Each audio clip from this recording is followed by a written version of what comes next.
Right now, there's close to 20,000 volunteers in 30,000 schools nationwide. So you guys are part of a big growing population of teachers, and we hope to keep that raising. And approximately, we're reaching 400,000 kids.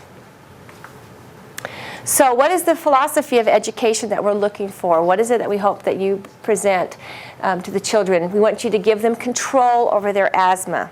We want them to feel like they can live a normal life. To have a goal of living a normal life is not unreachable.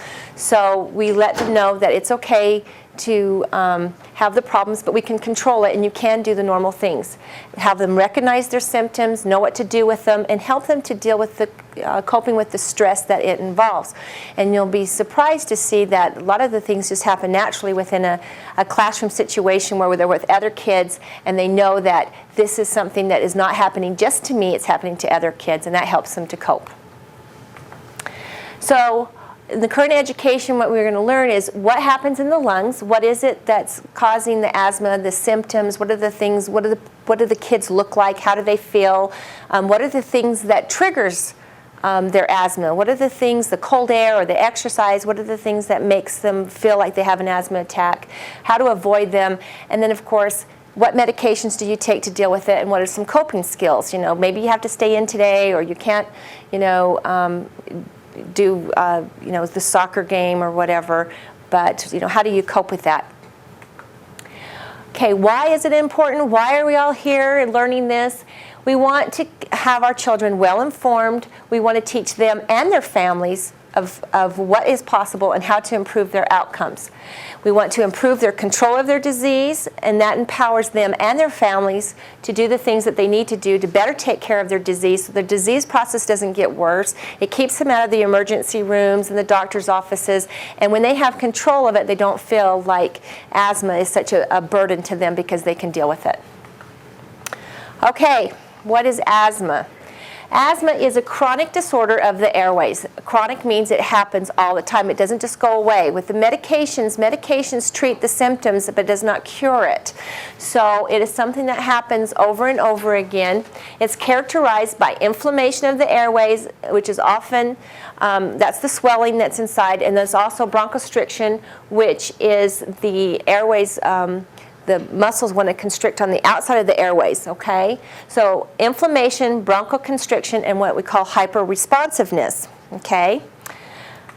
Okay, what do these mean? Inflammation, like I said, is swelling and irritation of the airways. The inside lining of the lung gets very swollen. Bronchoconstriction is the muscles that tighten around the outside. We've all taken a little rubber band and wrapped it around our finger and watched our finger turn blue. That's what happens in your lungs. Those muscles are tightening around the airway, and so the air can't get through. When the air can't get through, that makes them short of breath. And that shortness of breath, luckily they have, you know, thousands and thousands of those bronchial tubes, but with the muscles tightening down and the inflammation inside, you're breathing through a pretty small, little, narrow airway. And then hyperresponsiveness basically means your lungs are kind of twitchy. There's things in there, the cold air, the exercise, when you inhale pollens, that makes them kind of, you know, really, they want to respond. It's your body's response to these allergens and these triggers that's actually, the body is trying to protect you from inhaling that and say, I don't want to inhale that anymore. So they close off so you don't inhale that. Unfortunately, you don't inhale the air either. So that's what is causing the bronchial constriction and inflammation. So all these are considered signs and symptoms of asthma. Okay, so what does it look like on the inside? I talked about the swelling. This is a nice, normal bronchial tube. It's, you can see the area that you're breathing through is quite large. The muscles are nice and relaxed. And then over here, you can see where that yellow stuff in the middle is the mucus. We all make mucus all day long and kind of cough and swallow it, don't notice it. But when your airways are agitated with either the muscles tightening or the inflammation, all that swelling, it triggers those little goblet cells that make mucus, and then now you're adding mucus inside the airway. So you've got swelling, you've got the muscles contracting, and now you've got mucus, and so the airway is becoming very, very small. Okay, so what does it look like on the outside? Okay, we see kids that have a cough, wheezing, shortness of breath. Sometimes they're irritable. They're starting using extra muscles, and those kids can have one of these or all of these. People vary a lot with their asthma. And they can vary several times during the year. Like sometimes when it's controllable, they might just have a cough. Later on, they might have the cough and the wheezing. And so it's a disease that even though it's ongoing and they're kind of controlling it, their symptoms can also change. Now, these are usually early signs when you're having an asthma attack. And, you know, chest tightness, the stuffy nose, all these things happen rapidly. What happens, the late signs, these are usually hours. So the airways are starting to swell and all those things are happening. Now, a couple hours down the road, you're having decreased air movement. Where you used to hear wheezing, you don't hear wheezing anymore. And people go, oh, they're doing better. Well, not necessarily. That means there's not much air moving back and forth. They're starting to get the blue lips and fingertips because they're not getting oxygen where they need it. And then they start getting kind of drowsy. They're losing level of consciousness, and that's really bad. These are emergency room situations where you know 911 needs to be called. So 4 components of asthma management. Okay, we need to identify how severe their asthma is. People will have different, like I said, different signs and symptoms, and throughout the year they might have different severity. Sometimes it's mild, sometimes it's very severe, sometimes it's moderate, depending, and they can go in and out of these severities. We want to reduce or completely eliminate exposures. It's really hard to eliminate Fluffy, who's causing me to have, you know, shortness of breath and everything. But there are some things you can do to reduce it. We can not let Fluffy sleep with us. Maybe we can have someone else take care. Maybe sister can take care of Fluffy and those types of things. And so there are ways that we can certainly reduce the exposure. And then, of course, pharmacologic therapy or medications play a big role on reversing that swelling and the airway bronchoconstriction, and patient education to help in the daily management. If you know, children know what to expect and they can deal with it, and they're more likely to deal with it on their own. These are the asthma severities and how doctors determine what the asthma severities are. There's a lot of things, and basically it says what are the symptoms, how often are they having it, how often are they using their inhalers, how many times are they going to the emergency room, how many days of school are they missing, how many times are they using the rescue during the day or the week, and what are their lung functions. So these are all the different things that they're looking at, and they're based on the asthma guidelines. The new ones just came out, and they have to do with whether they're controlled or not controlled, if they're at risk, and then what their impairment is. And doctors will look at this. They usually kind of do what they call an asthma control test. They'll ask them 4 simple questions. In the last 4 weeks, did you miss any school? Did you wake up in the middle of the night with shortness of breath? And these are some of the questions that they're asking to figure out how severe is their asthma. Some tools used to help with lung function. Each child, some children have it, not everyone does, but it's called a peak flow meter. It's an individual little meter that when they take a deep breath and blow quickly into it, they kind of move it, kind of like the bell at the fair. When you hit it hard enough, you can ring the bell. They're doing that with their breath, and they can kind of see how much air they're moving with that. It's good for home. They could take it to school, and they usually have it. And sometimes they can determine exactly, you know, I'm starting to feel like I'm having shortness of breath. Well, they can verify it but just by looking at the peak flow meter. So when we try to identify what is causing the shortness of breath, we look at things like exercise, cold air, and dry air. They come in hand. Utah is a very dry state when it comes to the air. It's because it gets very cold here. And when it's cold, it dries up the air, and so the dry, cold air really causes a lot of problems with people. Strong emotions. When I say strong emotions, they can be happy, they can be sad. You know, I have a patient, the only time she has to be on her inhalers is during the holidays when her family comes to visit. And so we have to look at what is it that's causing your emotions to vary. And then respiratory infections. Sometimes these kids will get a cold or a sinus infection. It goes right to their lungs, and then they start having breathing problems. So if we know that happens, we can treat the cold aggressively and try to decrease the symptoms before it gets into the lungs. Some other triggers, we are looking at things like the, little Fluffy, the cat, and house dust mites. We don't see a lot of them here in Utah because we are such a dry state. Dust mites have to live on like 50% of humidity to live. Cockroach allergens, we don't have a lot of that either. Molds not only in the bathroom, but a plant. If a plant is overwatered, you know how sometimes you water too much, you've got this big green thing. It's probably the only thing living in the pot. You keep watering this plant, but you've got the green mold, and that's what's happening. And then the outdoor allergens such as trees, grasses, molds, and then some irritants such as tobacco smoke, indoor and outdoor pollutions, things that they're exposed to at their, in the schools, and those types of things.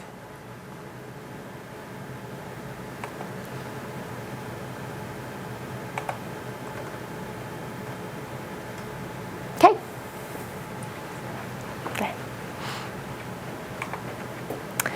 Okay. So it's really hard to track where do these triggers come from. Because some of them happen, like we said, they happen right away, and you can kind of tell, but sometimes they happen later. If you are exposed to an allergen, sometimes it takes a while to get into the airway starts to fight it, it starts gathering up these cells that are going to start inflammation, and it might be a couple hours down the road before they start feeling the symptoms. So trying to go back and track it is really hard. But it's important if they can think about, what did I eat? Was I outside? What was I doing? Was I running? Was I, with the dog? When did it occur? Was it at night? Was it after I ate? Sometimes you can kind of go back and try to figure it out, and it's best to write things down if they can, so you can go back and see if that's indeed what triggered it. So some of the medications, they're broken down in two sets. We have controllers and relievers. Controllers basically they control your asthma. Those are the ones you take every single day. The controllers include the inhaled steroids. It's the #1 medication that is given to a person with asthma who has persistent asthma. If they're having symptoms more than twice a week, it's considered persistent, and they would take an inhaled steroid. They come in different flavors, as you can see: Advair, Flovent, Vansreal, Pulmicort, budesonide, fluticasone, and those are the generic names for them. So then there's non-steroidal ones. Those are the ones you could take a pill for, like Singulair. It's a pill form that actually stops inflammation before it happens. I talked a little bit about when you start having the swelling, the cells start gathering to try to fight the allergens. Well, one of the cells that's released is called cytokines. Well, cytokines, if you take a certain pill, can stop the cytokines from even being released in the airway. So anything that happens after that, it doesn't connect, doesn't happen. So it's like trying to, instead of cleaning up the spilled milk, you shut the refrigerator door so it couldn't fall out. And so that's kind of what it does with the non-steroidals. And then relievers, those are the ones you take when you start having shortness of breath.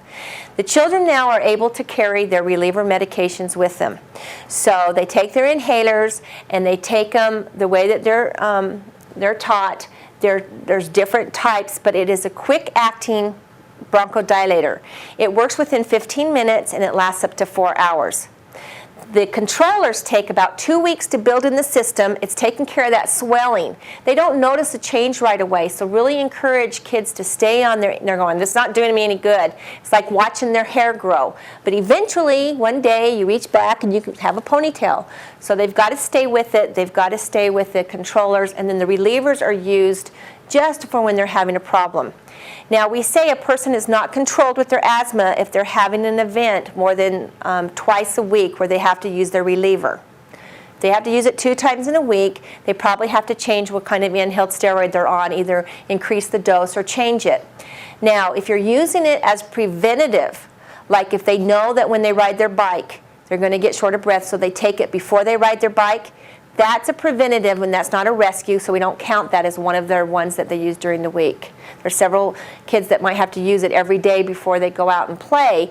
That's not a rescue. They're preventing themselves from having problems. And that's always better to prevent it from happening than trying to go back again. It's the milk that, shut the door, keep the milk from falling rather than trying to have to clean it up. And the relievers are the bronchodilators like the albuterol. And doctors, when they go through their follow-up, they might move them up and down with these medications depending on where their need is.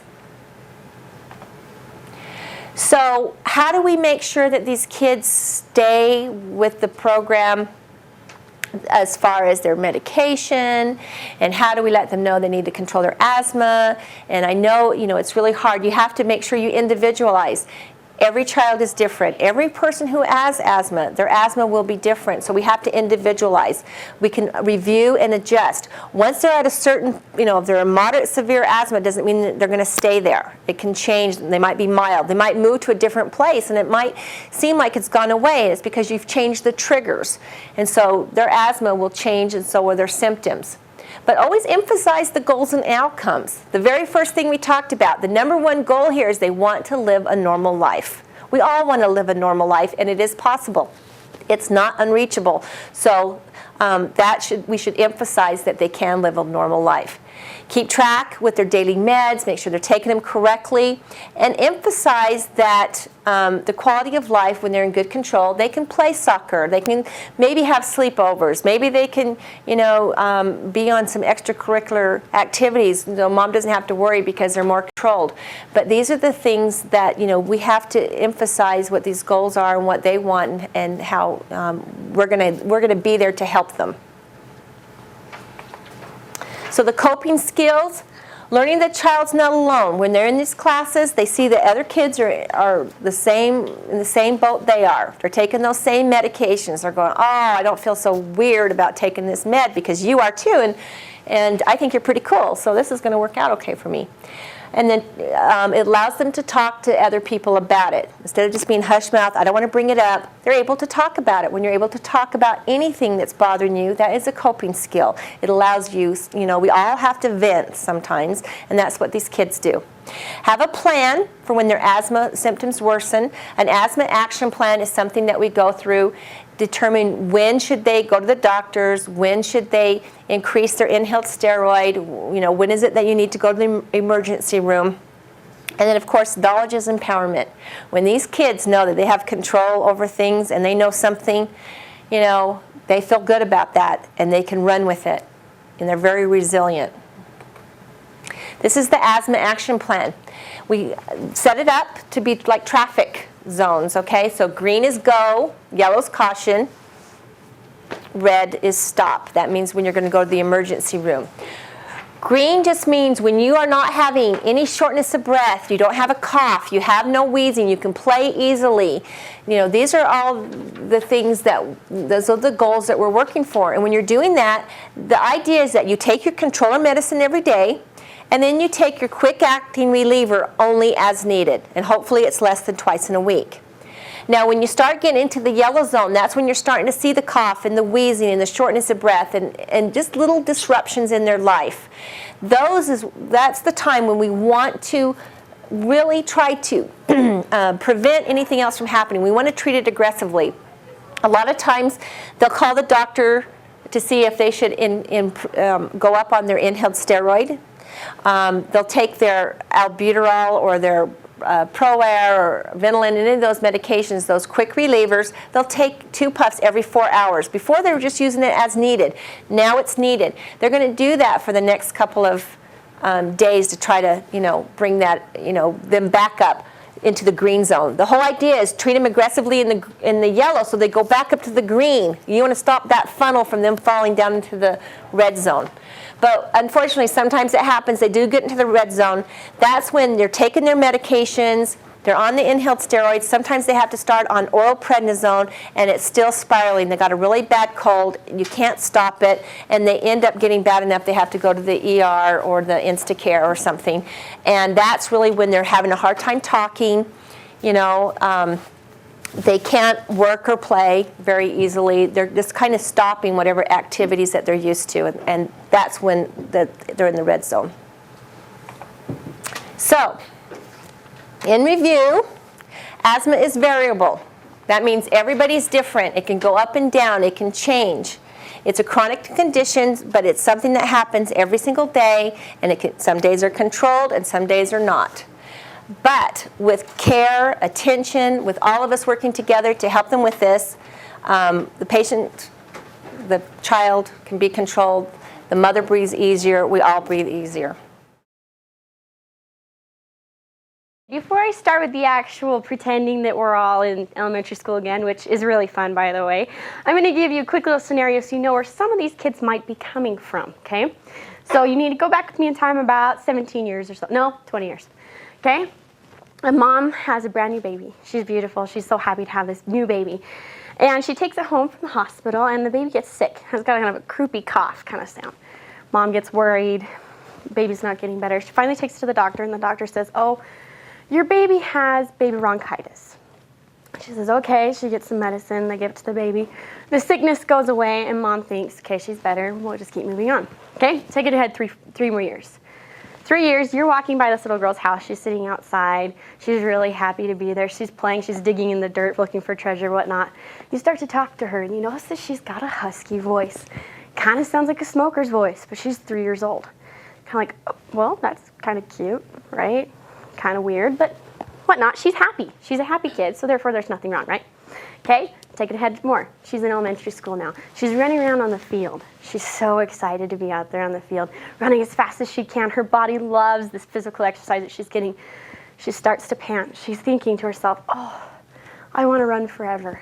I bet I could run forever if only I could catch my breath.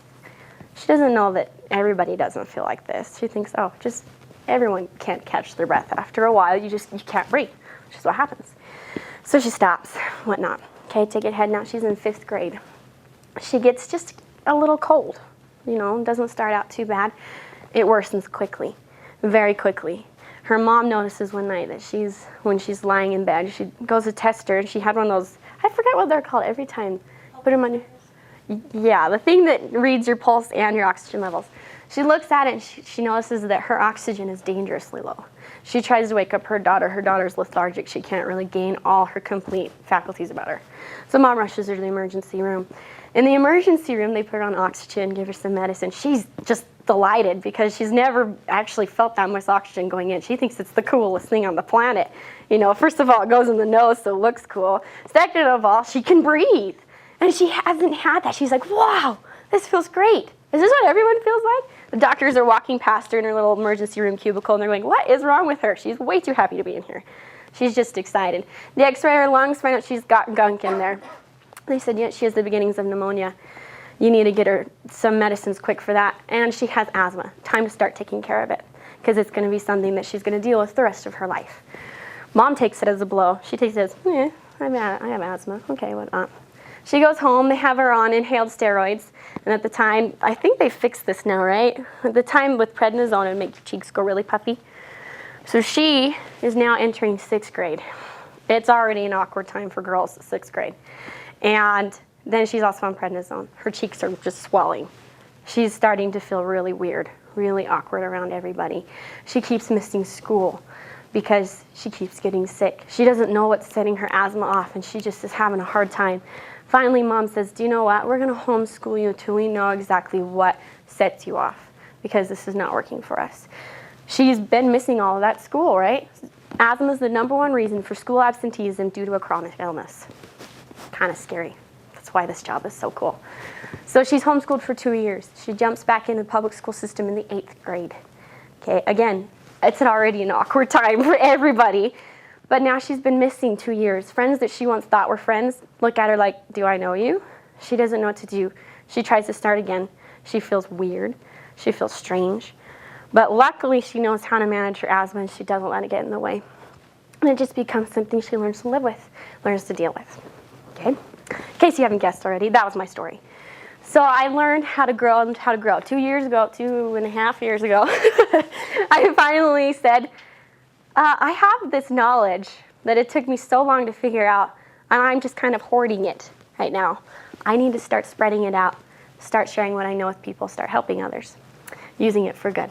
Call the American Lung Association, and here's my plug. This is the coolest organization ever. Like, I've worked with a lot of nonprofits. I love this place because they're so good to you. They answer all of your questions, every single one. You have a question, call Sharissa. She's like, oh yeah, I'll help you figure that out. So helpful, so great in every way. And I loved that. I called them, I was like, do you know what? I have asthma. I know how to work with it. I'm gonna run for a pageant in a little bit. Do you guys wanna help me out? And you know, I'd like to get involved. The whole reason why I want to do this pageant is because I want to get involved with something. They're like, yeah, come teach Open Airways. Changed my life, and I know it's already touched the lives of many others. Why is the question. 6 lessons is what you've learned. 6 40-minute lessons, that's it. Those lessons taught me everything it took me 2 years to learn and more. In 6 lessons. And you're teaching it all of the kids. And not only that, but they all come together and they're like, hey, Sally has asthma. Hey, he takes the same medicine I do. That's great. They start to bond. They start to make that relationship. They don't feel strange. They don't feel weird. And it's great. You get to talk to them about, hey, you can do anything you put your mind to. Yeah, it might take you a little bit longer than Bobby over there, but you can do it. And that light, when it finally hits them that they realize it, that's your money moment, and that's the moment you're going to work towards, and you're going to catch it with every single one of them. It's great. I love this program so much. So let me grab my little one.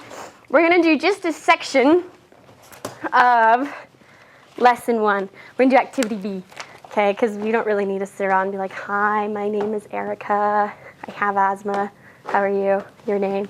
You know, we don't need to do that in this class, but you get to do it with the kids, and you get to take a walk down memory lane. Honestly, kids love it when you identify with them. So don't be like, here I am, the high and mighty teacher. They don't like it, okay? Just take it from me.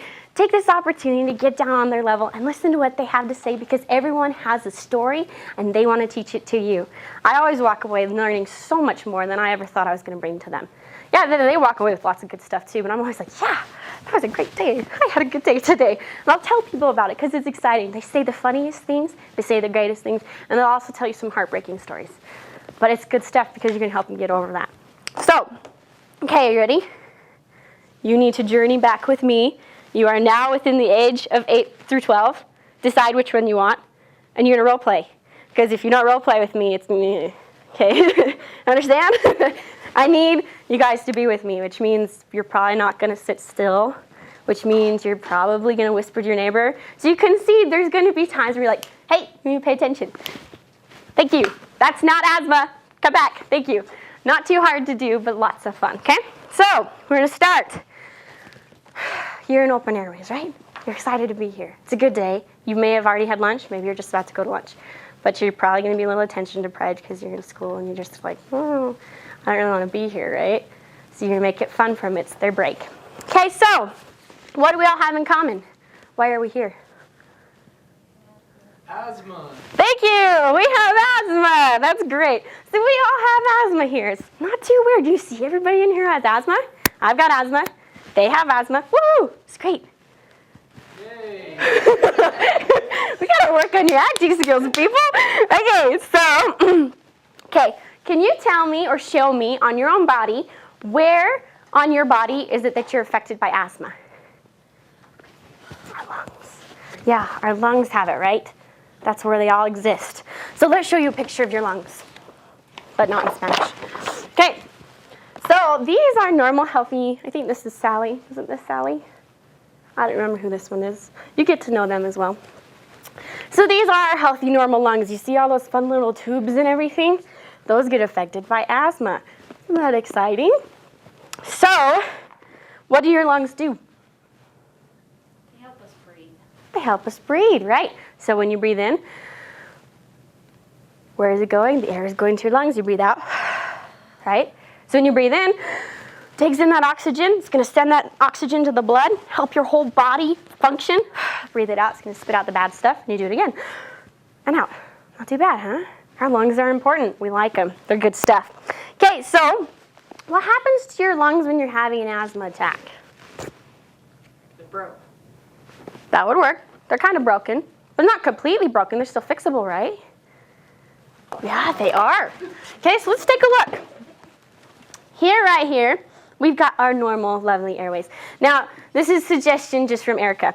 You can do this anyway. The book, if you're not that creative and you're just like, yeah, I like the book, we'll stick to the book, you can. It's got fun activities in here. I always am one of those people that's like, oh, let's add another game. Because I know with my kids, they love being involved, they love being visual, and they love games. So, to start out, I think this one's actually mentioned in the book. I'm going to give you each a coffee straw. Okay?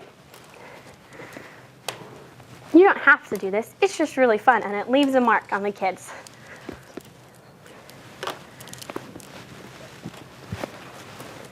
And you can get these at your local gas station. They're very nice. Very giving of their coffee straws, especially if you buy a drink or something. Not too hard, okay? So, breathe through it for a second. Not so good, huh? You're kind of like, can't get the air I want. That's what it feels like during a really bad asthma attack. Does that make sense? Your lungs are going to close down. You see how tiny those holes are? They're tiny. They're going to close down on you, okay? And also, another thing I do with my kids, just a suggestion, we act out an asthma attack. I'm not going to do it for you because we have tables everywhere. But what we normally do is I take 2 chairs. These are going to be our walls of our airways, okay? I'll have one person here, then someone here, then another chair, someone here, another chair. Just deviate it throughout the class. Sometimes I only have 4 chairs with people, and then the people standing in between, okay? So the people on the chairs, you're going to be your walls swelling and closing in, okay? The other kids are going to be our mucus plugs. I have no idea why, but kids absolutely love to be the mucus plug. Like, everybody's going to be like, I want to be the mucus plug, because it sounds cool, right? They're like, that's disgusting. I want to be the gross thing. So we have them usually be that. And then we have the air guys trying to get through. They can't get through. They get stuck, okay? Then you have someone else come in. They be the bronchodilators, and they push it all back, okay? They walk through, push it out, and then you let the airways walk through nice and easy. Another way to visualize it, okay? But since we don't have time for that, we're just going to show you on this. This is always good too. Nice visual. So we've got our normal ones right here, okay? Right here, this is our lungs in an asthma attack. See these tubes? They've gone like this. And they've closed you off, okay? Sometimes it only goes like this, and then mucus comes in and goes like this. You can't get anything through. Okay, that's in a really severe asthma attack. And as you can see, good example. See the orange stuff? It's our favorite stuff. The mucus comes in, okay? So that's what's happening to our bodies during an asthma attack. It's always nice. I love when she always tells that stuff, but I'm always like, I have to tell that to 8-year-olds? No. You can just say, it goes like this, it goes like this. Okay? Usually makes sense to them. Some kids will be your little genius kids. They're like, well, what's the scientific blah, blah, blah? As you say, I'll call Sharisa and I'll get back to you on that. Unless you have your notes, pull out your notes and say, it is a blah, blah, blah, blah, blah, blah. I always go, I'll call Sharisa and get back to you on that, okay? So, how can you tell when you're having asthma symptoms? I can't play. She can't play. So you and your exercise, right? I play tag. Sometimes I'm like, okay, I can't be it. I need a break. It's okay to do. What else? I hear some sound when I breathe. Yeah, he can hear some wheezing in there. It kind of goes bzz, bzz. That's what mine sounds like. Kind of get this buzzing noise in my chest or a crackle. I'll be like, what is that? It's my asthma kicking in, okay? So, where do you think it comes from, though? Like, how do you get asthma? Seems like I get it when it's really cold outside. There's a trigger for you. When it gets cold, I know with me, especially here in Utah, because it gets cold and we get inversions. And it's like, and some reason you always ask me to do radio things when there's an inversion. So I get on the radio, I'm like, hi everybody, my name is Erica Richards. All sorts of fun, huh? So that's another thing. Great. Okay, does anyone in this place have a family member with asthma? My sister, just 3 weeks ago, got told she has asthma. Just barely. And all I said was, woohoo, welcome to the group. I can help you. Listen to me. She doesn't always, but listen to me. Okay, it happens to a lot of people. Sometimes we see a link with the families on who has asthma, but it's not always. Some people will have no one else in their family has asthma, and suddenly they do, okay? So can you catch asthma like you can a cold or a flu? Is it contagious? No. Some people thinks it is. Thinks it is. Oh, that's good grammar. Thinks that it is, right? Still sounds weird. Okay, so, but it's not. If you're having an asthma problem, your friends don't have to go, oh, she's sick, run away. No, you can just say, will you help me out? I need to calm down for a second. Can you grab me my medicine? something. Will you come with me to go get a drink of water so I don't freak myself out walking through the hallway as I'm having an asthma attack? Just distract me. Whatever it is, it helps you out, okay?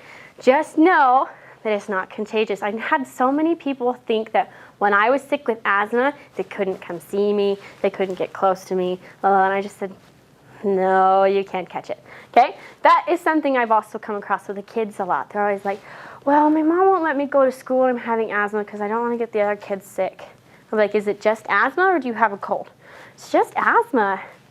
Something you need to teach them, right? Okay? So we talked about a couple of things that make us get asthma symptoms, right?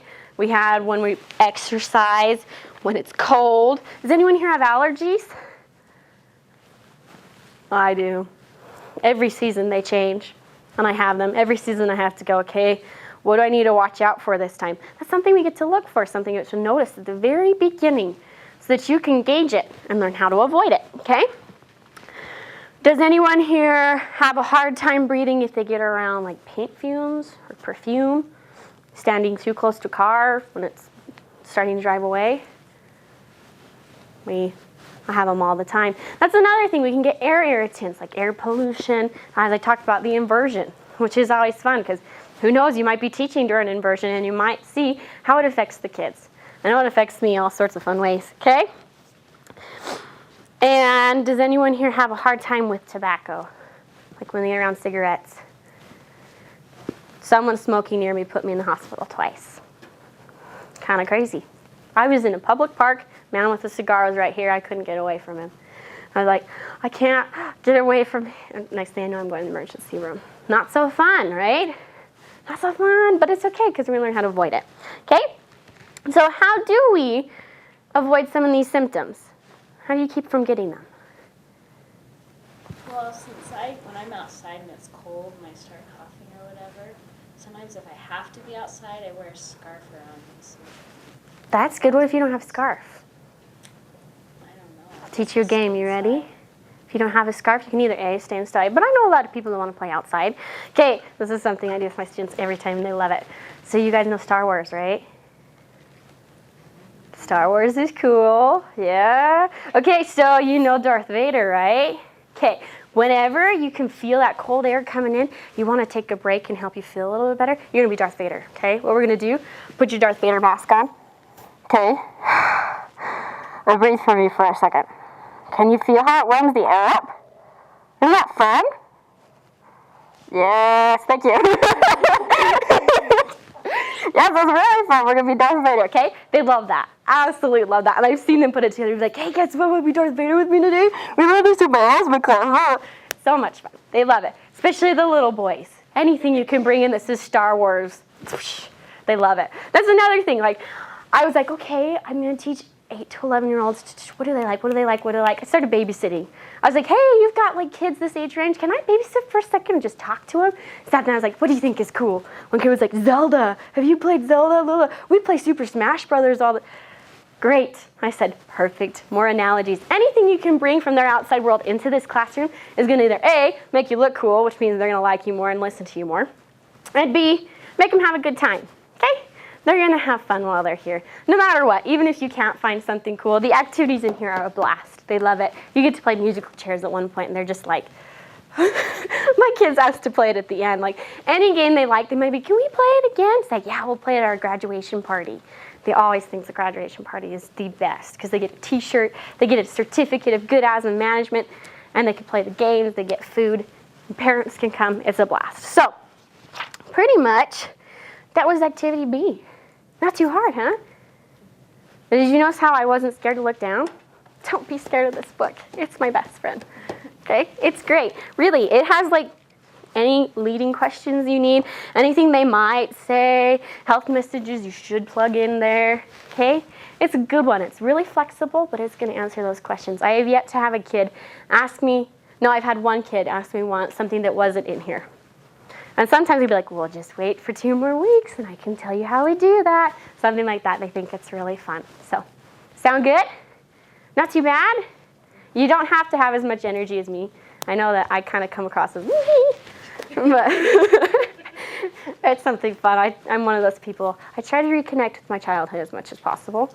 So I challenge you to do the same. It's not a bad thing. It's really fun. Like, go up to the Gateway and go play in the Children's Museum for a little bit and watch what the kids like to do. Bring those into the classroom. They love it, okay? And they already have a lot of those in the book. So if you don't have time to do that, let yourself do it. And make sure, too, another good thing to do with your lesson manuals, take them at home and have someone to practice on. Whether it's mom, dad, spouse, sister, brother, roommate, I don't care who it is. Practice on them, okay? I practiced on my dog this morning. Isn't that exciting? He was just kind of like the whole time. But he was good to practice with because I had someone that I was talking to, okay? Any questions about anything? You sure? Okay, I don't know if do you want this part on my information on tape? Yeah. Great! So all of you at home can call me too. Okay, so I will give you my email address so you can all have it. So if you have any questions, like seriously, anything, like how do I make this one kid shut up? He just is being annoying all the time. Okay, call me, ask me, not call me, email me. I'll send you back a response. Anything you have, if you're like, hey, I have an idea for an activity, but I don't know if it's gonna fly, go ahead and give me an email, okay? So it's easy. You ready? Miss Provo 06 at hotmail.com. Not too bad, huh? So feel free to email me anytime, and I mean it, anytime.